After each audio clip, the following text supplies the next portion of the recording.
Hi, this is Sanjay Sharma, and you are tuned to our very special conversation program called Sir, Let Me Tell You, where we invite students who are about to graduate or have recently graduated to impart and reflect on what they have learned and how they plan to apply in their lives, both personal as well as professional. This initiative stems from a startling realization. During a recent discussion with the students, I was pleasantly surprised to notice that they accumulated way more knowledge than I remember sharing during the class discussions. It was a real treat listening to them with their level of sophistication in articulating ideas, concepts, and theories. Frankly speaking, I felt so privileged witnessing their transformation as their teacher, mentor, or coach, and could not help but recall the Hindi verse. हर सुमन का सुरभि से यह अनलिखा अनुबंध पवन को सौंपे बिना यदि मैं झरूं सौगंध. Meaning, there is this unwritten contract between the flower and fragrance that the flower would not perish until it facilitates a smooth assimilation of fragrance with the wind so that it could achieve its purpose of existence or what it was meant to. For a teacher, nothing could be more delightful and rewarding than seeing motivated and diligent students come up with flying colors and excel in their fields of interest. All they need is a mentor who could assist them in figuring out a sense of direction and purpose of learning for their flourishing.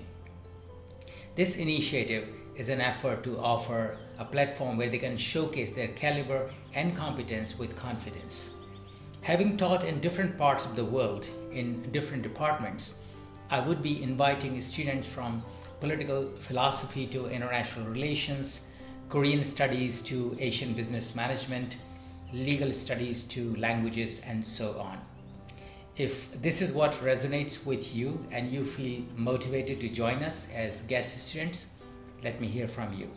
I hope you would love the program. Let's get started.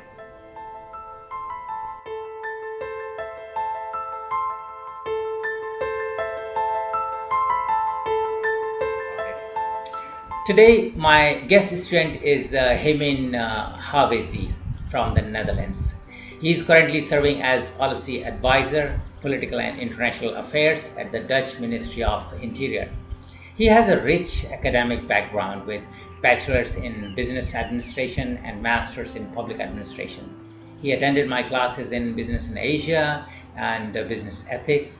I remember him as the one who would be the last one to leave the class and walk with me until I would enter my office, and until then he would discuss about the things that we talked in the class. Though it's been a while, but that vivid image is still in my mind. He's into reading and gadgets, so I'm curious about what he's going to share with us today. Welcome, Hemin, to the show. Thank you, sir. It is my great pleasure. What kind of work keeps you busy these days? Since I graduated, you mentioned in business administration and public administration, for me it was always very interesting to see how the public administration, the Dutch government works, because it is a very big organization consisting of several departments with all its sub directories, and what keeps me busy is trying to learn how this whole public administration works and how people get organized, how society goes through the days. I'm very fascinated by the way. It is very interesting domain, I think, public management, etc. Out of all these things, so what are the things that you would like to share with us today? Yeah, thank you, sir. One of the main topics that I'm always talking about at birthdays. Know that the people around me they know that if they're talking with me, it's mostly about digital, just the digital era that we live in, the digital transformation. So I chose that as a topic to discuss today because I really want to make I want to make use of this opportunity to bring that under attention. That's actually interesting because I mean, to me, this term digital transformation seems pretty loaded. It feels that as if like I know it, or most of people, most of these people know it, but I don't know how many really exactly know it. So, could you unpack? No, definitely, and I like to use my life as an example because, well, I was born in the 90s, and when I remember very well that my brother came up with the first computer in our household, and I was just fascinated by it, and didn't know how it worked, didn't know what to do with it, and it was just a very strange thing within our living room because. As you remember, when people bought a desktop, it had a very nice place in the middle of the living room because it was something that was very precious. And throughout the years, that desktop in the living room changed to something that we put on our laps. Just the same thing that we're talking about right now. It's in front of me. But actually, the computer has changed even more. It is now something that I keep in my pocket every day. And I think this very well illustrates digital transformation because when you look at really the definition, it is, so some people don't, it is also academically really debated. Are we going to call it digital transformation? And I think that it is a good definition, it is a good explanation to what is going on, because digital transformation stands for the process of using these kind of things, digital technologies, to create new or modifying existing processes, culture, and experiences to meet changing businesses and market requirements and governmental. And so this whole reimagining things in the digital age is what we call digital transformation. And just as I mentioned, there are four main areas that it is focused on. It is a transformation of process about how we do things. It changes our whole economy or business models that I'd like to discuss more about later in the conversation. And definitely a cultural and organizational change.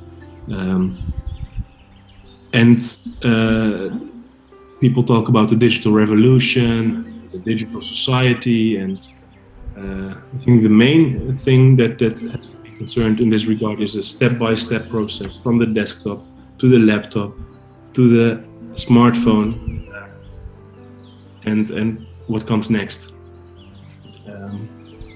And what I also like to mention is the integration of this digital technology in all areas of life, whether it is working from home, where we use a lot of digital technology right now, whether it is teaching from online. So in different areas in life, digital technology has become vital, and that for me is really something to be passionate about. I really want to make people aware about what is going on, and it is also fun because it is something that all societies, whether it's from the west to the east, from the north to the south, everyone is using this. It is you can see it as a new tool that we have. Just like once the invention of fire or the invention of a hammer, and now we have all kinds of new things that we have to make our own as humankind, and that's just fascinating. So is it a kind of the all-encompassing, the theoretical model of Leavitt? Yes, definitely. Because what Leavitt says, and I remember very well from the courses we took whether it was for business administration or public administration. It was really about his theoretical model, which focuses on three things, and they're all interconnected. You have the people, you have the process, and you have the technology, the systems as a sub part of it. And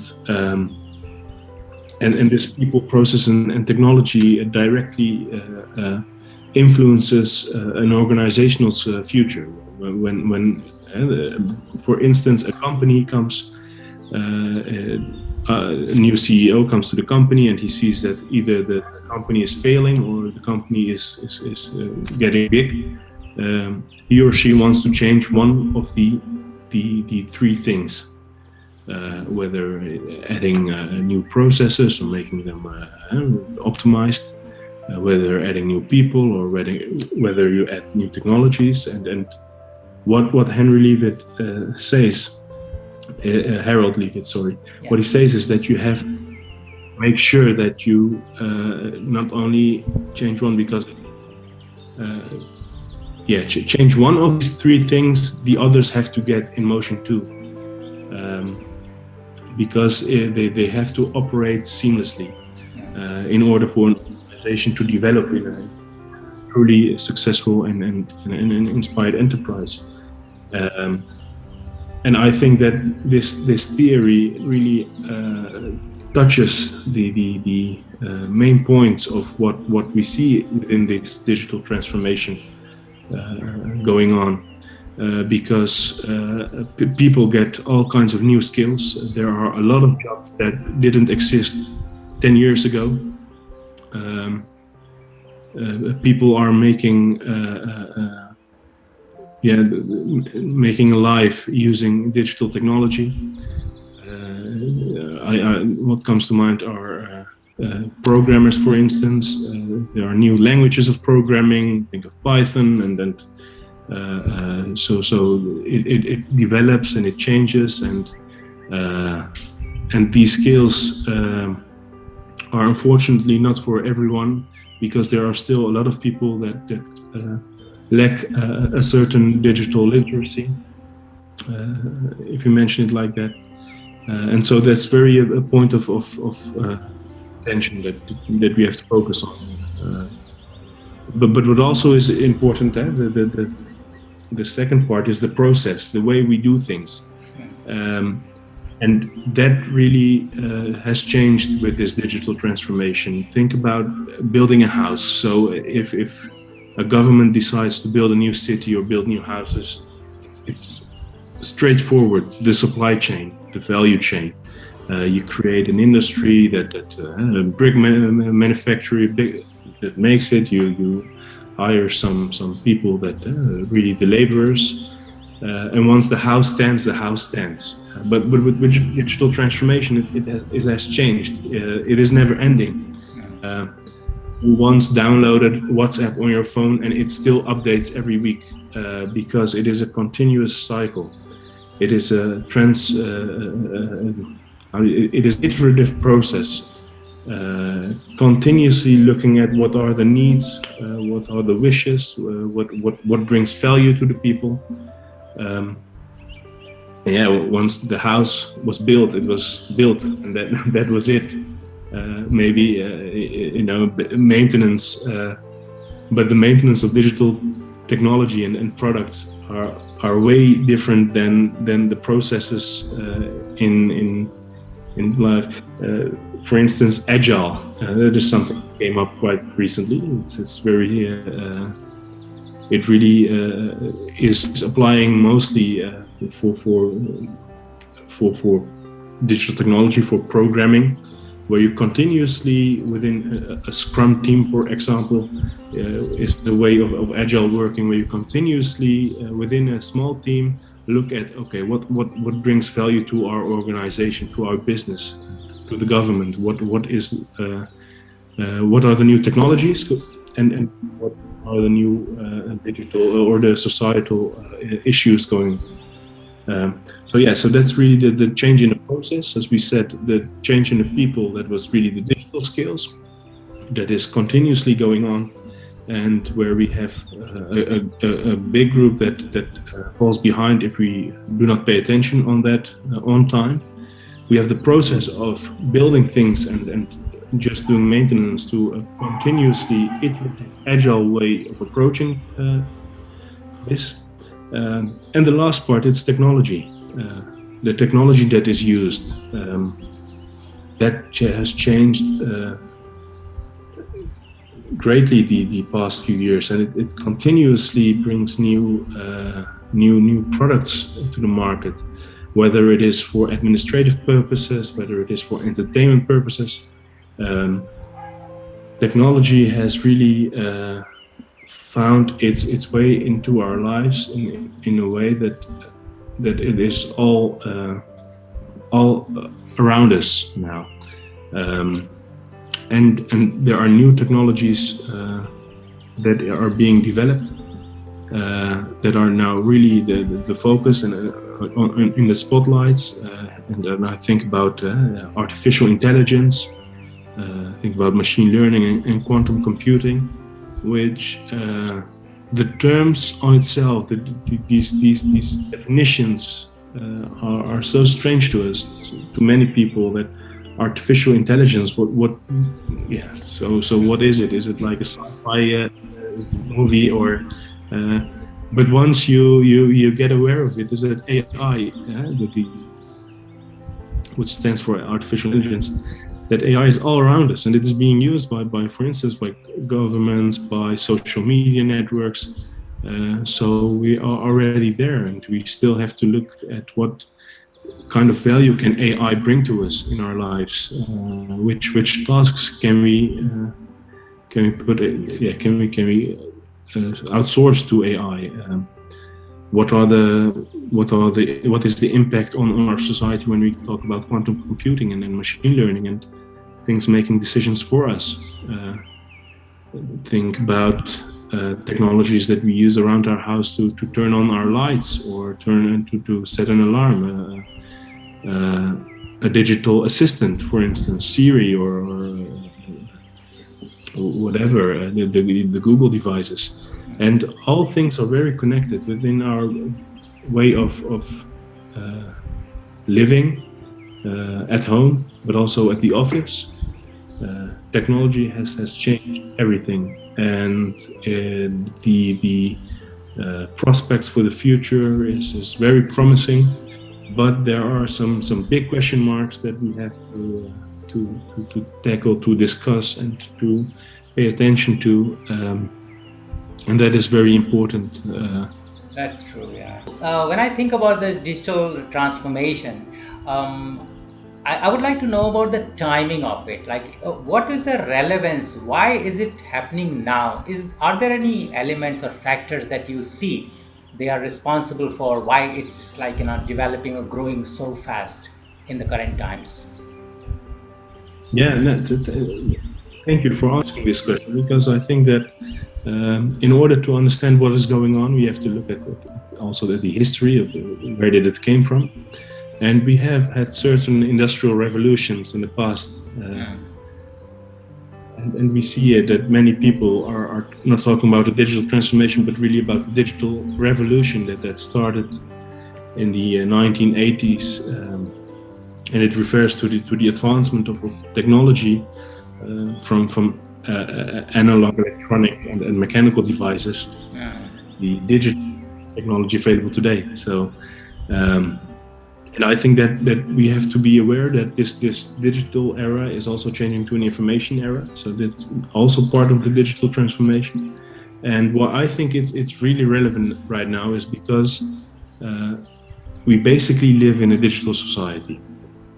And that means that modern society is adopting and integrating information and communication technologies, as I mentioned, at home, at work, and for education and recreation. But why it is very important right now is because we see that during, for example, a pandemic, what kind of value digital technology has brought to us. We were sent home from one day to the other to work from home full time. from basically our kitchen tables, set up the workplace, and we started just the usual things we do at the office. We started doing from home right now by using all kind of tools to communicate with each other. For instance, Zoom is a good example that came up, and why it is really now the main point of attention is that it is reshaping our society. And once we look at the news and the actualities, we all see that, okay, this digital technology is something that stays. The way we live now is something that we will continue. For example, here at the Dutch government, we talk about hybrid working. It's working from home and from the office. So it is a very big change compared to going 5 days a week to the office to do your work. Now we changed this whole way of working, of labor. But what is also something that is coming up is cybersecurity, and people talk about cyber warfare, and that really concerns me because, for instance, recently we had this Pegasus project in the news, which was about people that hacked into, or governments that hacked into phones of journalists, of administrators, of all kinds of different people, and that really concerns me because we have certain rules and certain laws in place for privacy, for data protection, that are now really being diminished, and where we see that your data or your privacy is not secure enough, and that it is something that people have made, or there are companies that have made their whole business case about selling and buying people's information. And I think so the relevancy is about the opportunities this digital transformation is providing us as a society, as humankind even, but also the risks, and creating this awareness of please be very careful with the information you share and the data you use. And we see that more and more people are trying. They say, I don't care about privacy, but why do you have a door at your house or in your room? This is something that we have to appreciate, that there are laws in place that protect us as citizens, and it goes all the way to freedom of opinion, freedom of organization, and once these personal protections are attacked or under attack, it's very concerning. There is one group of people that would say, like, if you don't have anything to hide, why you worry about it, right? And this concept, the notion of privacy goes beyond that. Privacy is just for the sake of privacy, irrespective of whether you are doing it right or wrong. And so how do you observe that people's attitude is about this, like, if you don't have anything to hide, there is nothing to worry. And the second, their approach about these specific type of surveillance, like Pegasus. How is your impression? For the first one, the first question, I'd like to think about the door that you have at your house. That is for privacy reasons there. This is how we have learned to live. I think that I see it in my own surroundings, that people say I have nothing to hide, and I myself is also someone. Yeah. So what does it? Yeah. Why not? I mean, so they collect my data. And what does that mean? But once you look at the examples of people not getting a job because of what they posted on Facebook, not being aware that it was on a public setting, that everybody can see it, and that That changes the conversation very quickly, because if you see these kind of examples of companies advertising the things that you just mentioned or the things that you just searched for, and trying to sell you things that based on what you like and what you, I think that the internet has provided us with a lot of tools and a way of obtaining information and really processing it. But once you create categories for people about what they have liked or what they have searched or what so you get for instance, I myself, if someone says that they don't mind, they are not worried about the privacy, I just look at I Google them and I look at what they have shared and what is known about them, and then you see that people are not aware that this information about them is there, and I see that for instance, something that you have to really try to keep for yourself, or your accounts and passwords. And once there is a big leak and everybody is aware that, for instance, this information has come out, and then not changing, for example, your password or something, that so it's always online. Everybody can get to it and look at it. And what concerns me about your second question is that this Pegasus project is something that is being used by governments, and governments should be there to make sure to make sure that their people live in prosperity and in security, and they shouldn't use any tools to collect information about, for instance, journalists or other public administrators that they can use on them. They shouldn't they shouldn't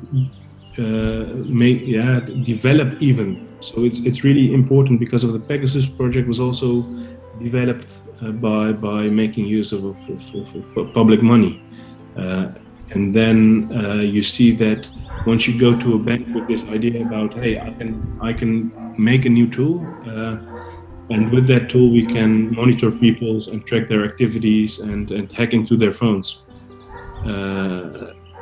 That's not really a good business case. But if you do it for security reasons, I understand that this is a whole other conversation.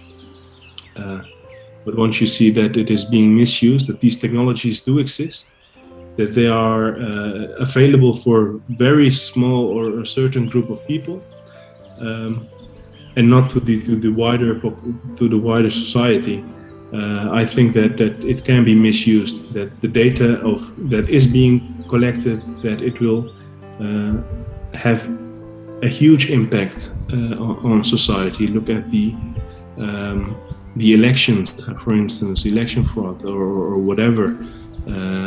That can happen when these kind of technologies are misused. So I'm really, on the personal level, you should be concerned about the data and privacy about yourself. It is your information, you are owner of it. And on governmental level, these are not what we as society have our governments selected for, or that is not part of their tasks to be infringed with these kind of things. And I think that having it come to the light, we can discuss about it. Let's just have an open conversation about it. Having such technologies is very good to combat terror or just ensuring security. But it has a certain cost. If it's being misused, these costs are outweigh the benefits. So let's talk about it. Let's have this conversation as a society. What do we think is okay for companies or for governments to collect about us? What kind of information?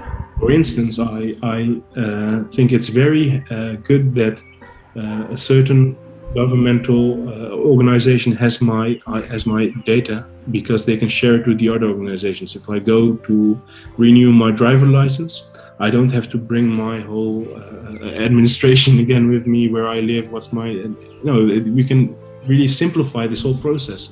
If I buy a new house or if I start my own company, I think that governments can use, governmental organizations should be able to interchange information if it really benefits its citizens. But yeah, so there are certain limits, and we don't know yet where we should put these limits. And it's also something that technology is quite, there are just the laws of the physics or something. It's these you learn me business ethics and corporate social responsibility. Yeah. And technologies are kind of straightforward. Nothing ethical about them. If it's an AI machine and an artificial machine learning or something, and it basically makes a decision based on the information or the data that is within the system. And it's very easy if something then this happens. And this is the way it is programmed. So nothing about ethical or values or human something with them. You have to be very, very concerned about this. So there is this debate, convenience versus safety or security. How do you, reckon? How do you see people, opting for between these two? Because they are actually, there is a big impetus, big incentive for people to be convenient. Like, oh, I can just talk to anybody. I can be online 24/7. I don't log out. What attitude do you observe in the society, in the people?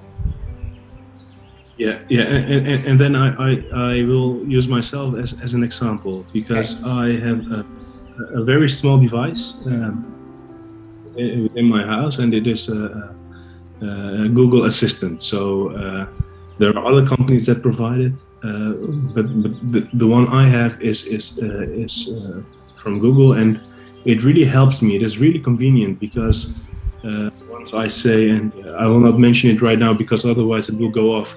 But once I just say, set an alarm for tomorrow at 8 a.m. or remind me to buy these kind of groceries, it really does its job very good, because it is perfectly on time and it reminds me of everything that I tell it to. But the thing is that this device is on 24/7. So everything I talk about and everything that happens inside and outside my home, it listens to.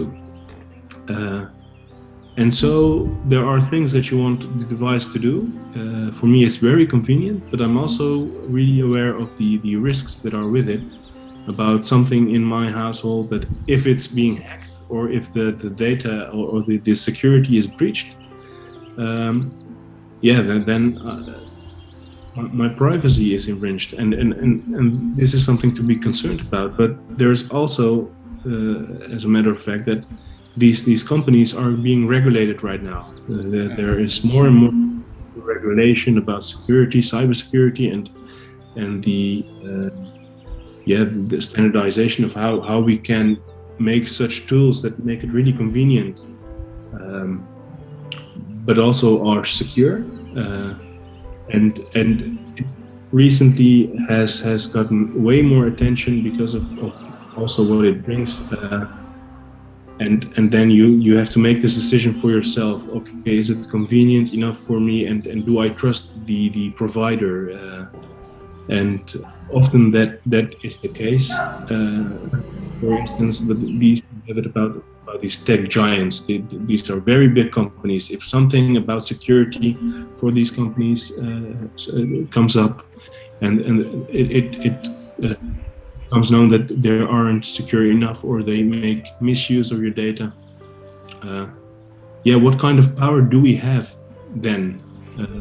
if I know that this device listens to me all the time and that this information is being recorded someplace, so what can I do then?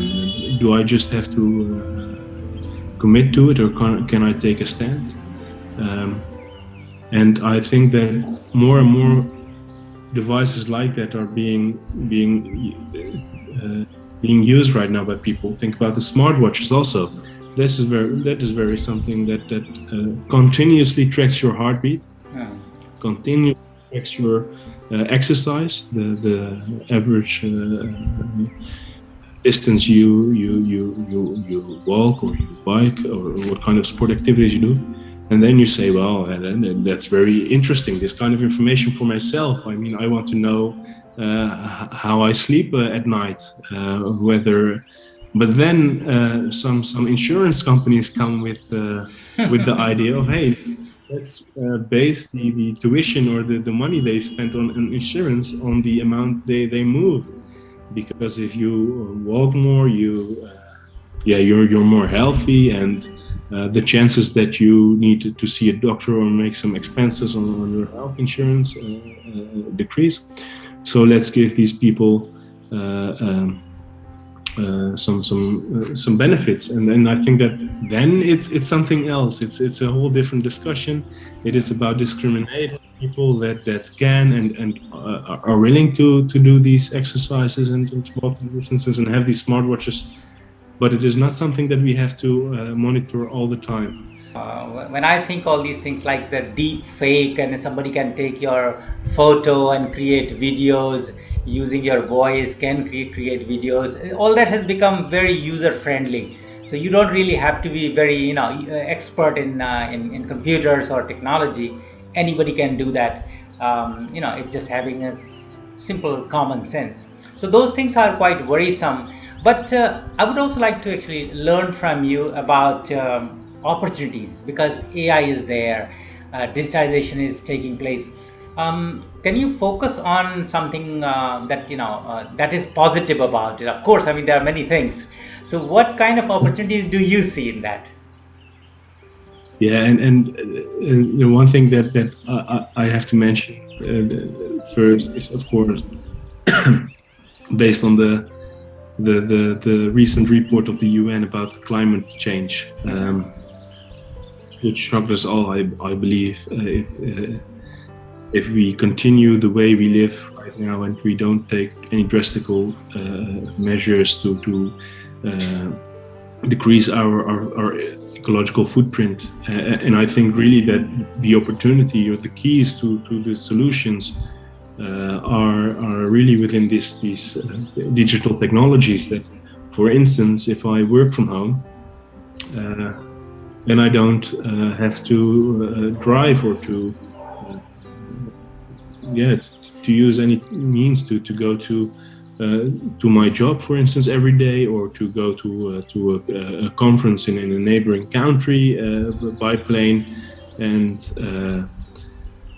so the opportunity that comes first and foremost in mind is these sustainability advancements that come hand in hand with digital technology, and there are many to mention. The second opportunity, which is, this is a very good example. You are 7,000 kilometers away, and we can communicate very easily with each other. Yeah. And think about how this has changed whole societal relationships. That distance isn't important anymore. And my family lives in the northern region of Iraq, for example, and I remember a time where it was really difficult to communicate with each other, that we had to send letters once a year, or a whole different than now, because now we're continuously on messaging each other and talking via FaceTime. So this second opportunity next to the sustainability opportunities is really the distance that doesn't make any that has been applied. And I remember that I mentioned that I there are all kinds of new types of employment, new jobs that come from technological developments, from digital transformation. There are people making a living by uploading videos to YouTube, and there are so the economic advancement that we see that comes hand in hand with digital technology. It's fascinating. It's ordering something online today and having it delivered tomorrow because of the planning and the logistics that are being automated by all kinds of systems and technologies. And so I think that we have these economic advancements that will continue in the future, and that we see that making this change to really this sorry take a second, that we see that information is being collected and data is being used. We can really create products and services that are of value to people because of the needs that they mention online, or that they you really become aware of what drives people, what kind of things bring value to them. And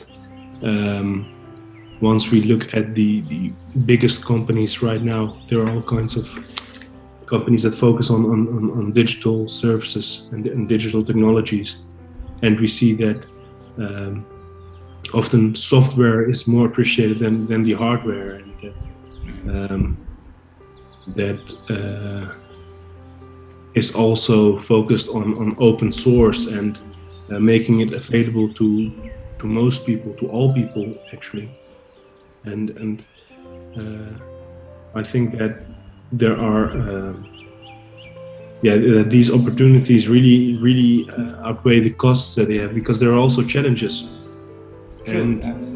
So in terms of opportunity, if I hear you, there is opportunity in automation, of course. So considering the job prospects, training, learning, education, it leads to sustainability. So one of the biggest issues of our times, climate change. There could be a big role, and you already mentioned earlier about the pandemic. So that is where also this technology can be used. Then you're talking about economic achievements, so it can really trigger growth in countries. And these what you said, data-driven policies, which are also making things easier for us. With these opportunities, then you added the challenges. What are these challenges, and how big are they? And one thing that comes to mind are also one of the other opportunities is this whole platform. That is also a challenge, because is, for example, that all kinds of companies that provide taxi companies, for example,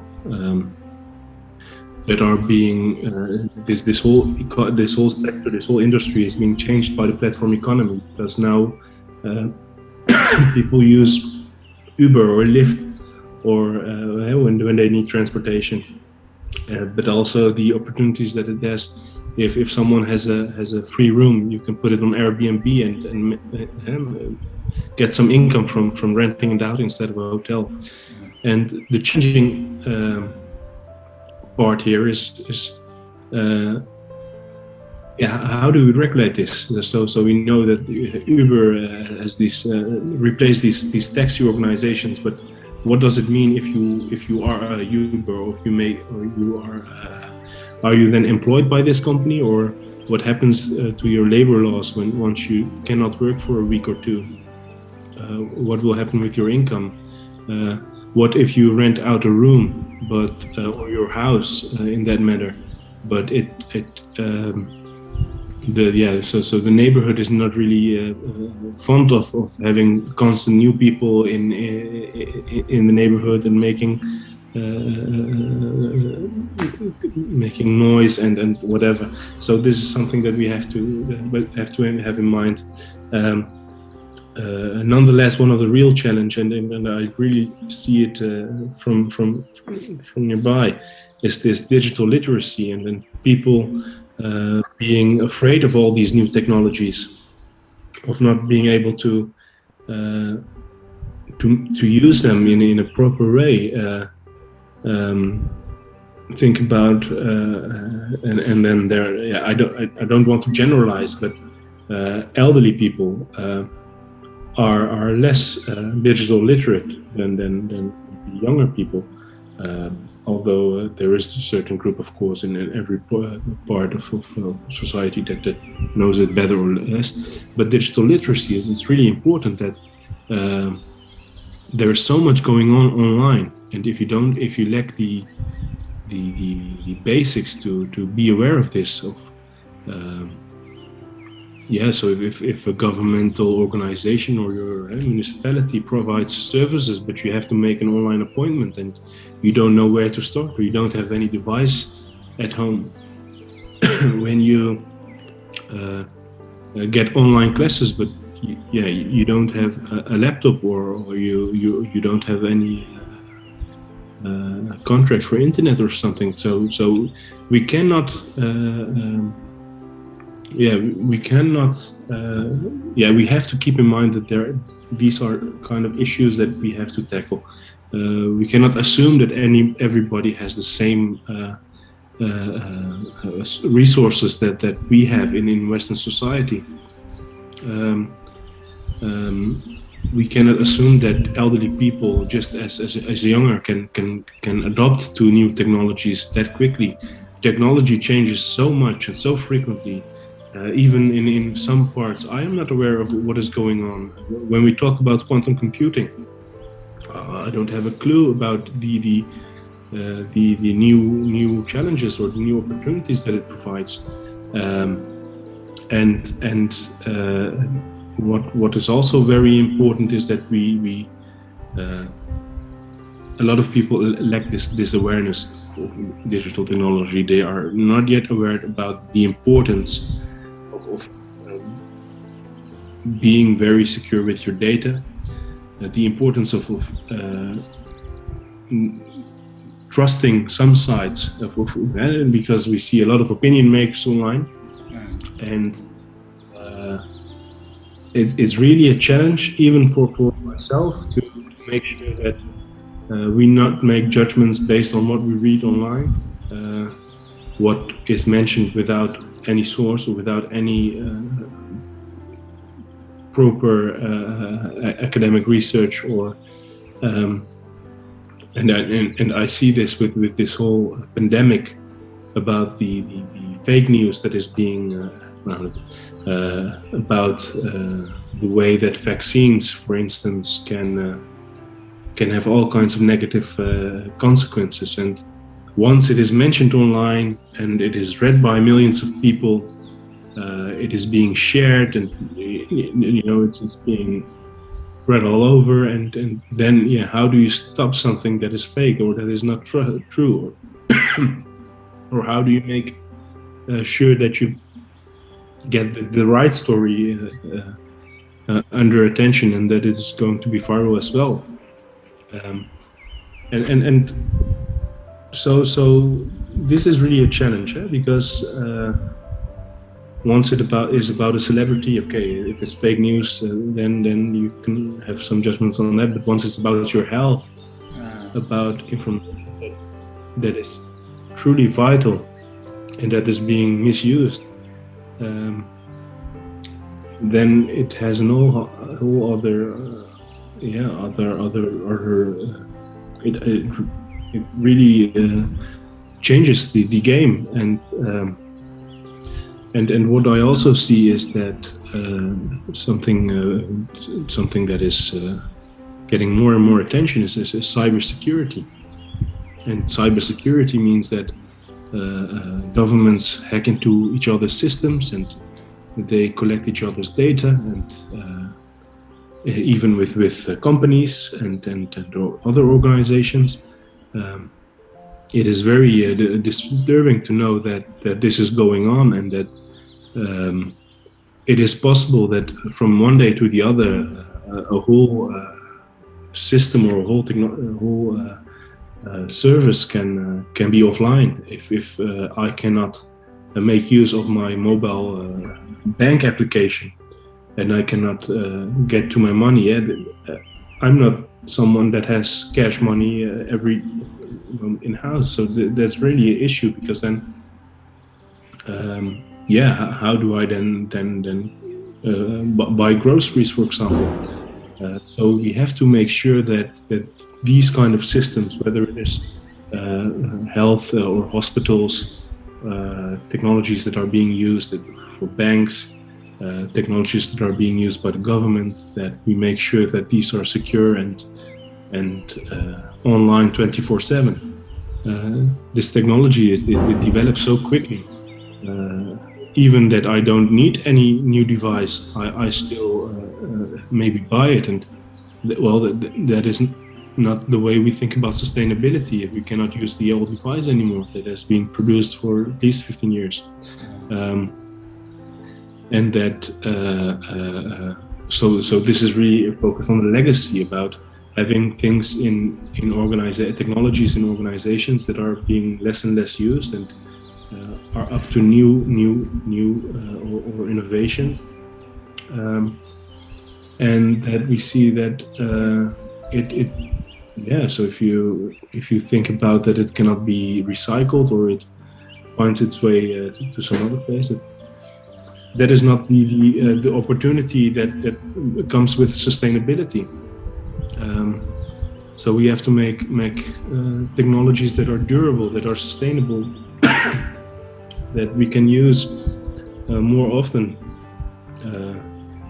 Amidst all these things, this transformation, these challenges, these problems and issues, how has it changed your online behavior, or you as a digital or digital details or data consumer? Yeah. That's it has changed me. that foremost, that is, I think, is very important. That I not only preach that you have to be careful with the information you put online, but also do it. I make use of very difficult passwords that still probably can be hacked one way or the other, but I'm more sure that it's safer that way. So I try to make people also aware of new technologies, and if I see if I have a new digital device that I'm really fond of, I also tell others, use it because it's very convenient. If someone is really, for instance, if a friend of mine is always late, and then I tell him, you should buy a Google Assistant or something, then you can set and you get, or someone that is really going to exercise. And the smartwatch I mentioned, that's very interesting if you sport a lot. But what is really and that I want to have it as a main message also to people that are listening now, is that please be aware about your data, about your privacy, about your security online. Make sure that, for instance, that you use a password manager, and then where you can collect all your information that is used for your accounts, and where you can make sure that you have you are sure that it's safe. And the main thing there is that you have to use different passwords, for example, for different websites, and not use one password for every website. It's the same service you use. Be aware of that, and please be aware of the personal information that you share on the web. It can be used in a whole different way than you assumed. It can surprise you. It can can stay online for many decades.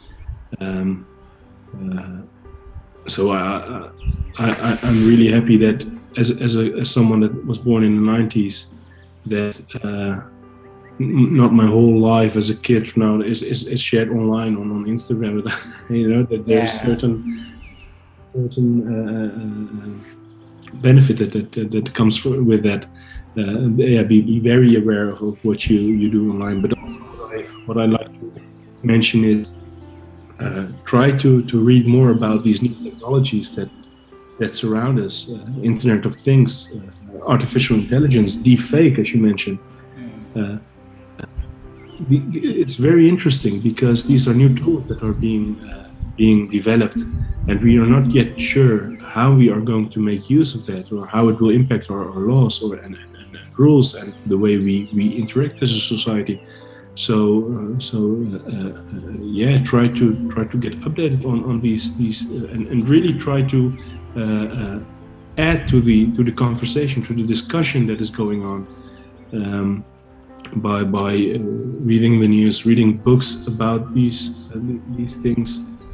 I have a tip, 20 of a book that really everyone should read. I was actually just going to ask that question, say, like, because now, after having listened to you, people might be, curious that, I think it's really important to know. So, I mean, if you could suggest some of the nice, reliable sources in terms of books or articles, would be nice. Yeah, no, definitely. There are two books that I really want to mention here. They're both written by Yuval Noah Harari. Israeli author that focuses on history and digital technology, and where he really puts light on this whole ethical and technological discussion that is going on. And one of the books are Homo Deus, and this is how the human will develop by making use of new digital technologies. And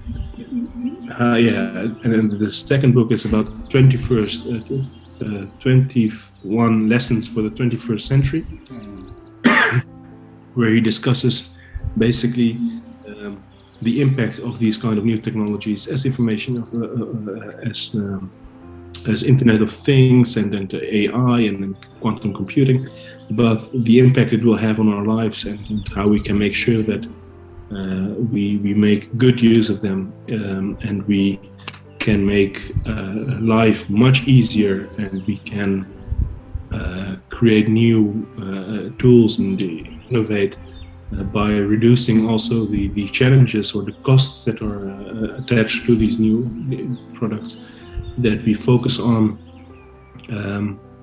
new concepts, new ways of living in a way that we really respect each other and also the environment we live in.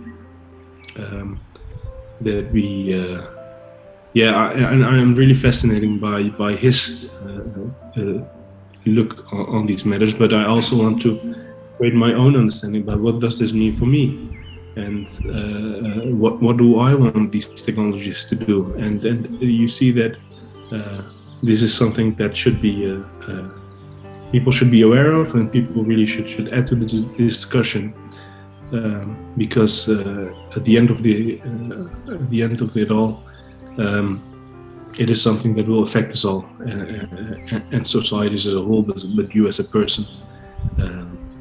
Try to read these two books, and then there are many others about digital technology, and there is someone from Mark Schwartz about war, peace, and IT, which is more about how you can make sure that IT works for your organization,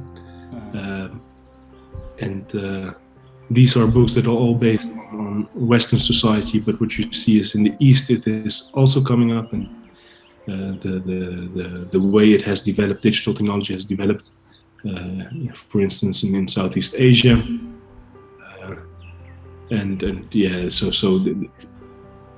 try also, and I'm still looking at the books of the authors in that region to make a view about what how is this going to be developed in different kinds of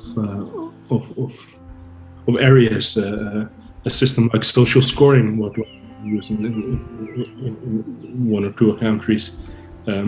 Yeah, how are we going to do that like in Europe? I'm not sure whether we should at all. Because then you track people's data and activity, and then you put a certain score on this, and there are kind of ethical issues with that, and you see that yeah, so different countries look differently to these digital technological developments, and it's also fun to see these changes and to see. Yeah, fascinating topic, Hemin. And since you are, you have this hands-on experience and approach, it's like quite enlightening. And it's you have talked about the relevance of what is digital transformation, its challenges, opportunities, everything, quite in a nice, compact, succinct manner. And I'm quite sure that all our students or viewers, they would they would benefit a lot from it. Given the limitations of our format, we are already approaching the episode. Finally, before we conclude, would you like to give some final message to everybody listening to you? First, I want to thank you for this opportunity. It really feels strange because I'm used to sitting and asking you questions, and that you do the. So it's a concept. It's a very interesting way of approaching things, and my message to the listeners would be please get in touch if you want to discuss any of the topics we discussed and we mentioned today. And I really hope that you will get fascinated by digital transformation, and you get aware, and you see what it does, and where it will be heading. But thank you very much for this opportunity. It was also for me great fun to talk about this, something that really I enjoy talking about. Certainly, pleasure is all mine, Hemin. I'm very happy that we could make this time for all of us. Ladies and gentlemen, this is Hemin Hawezy. He works in the Netherlands for the Dutch government, and but today he's talking about all the things in his personal capacity. And as he just offered very kindly, if you have any questions or queries or would like to know more, certainly I will provide the point of contact for all of you. And if you would like to join us as a guest student, that would be a wonderful opportunity. With this, we come to the end, and in the next session, we'll come up with something equally refreshing and new. Hope you would like it. Until then, take very good care. And Hemin, thank you so much. Thank you very much. Okay, see you then.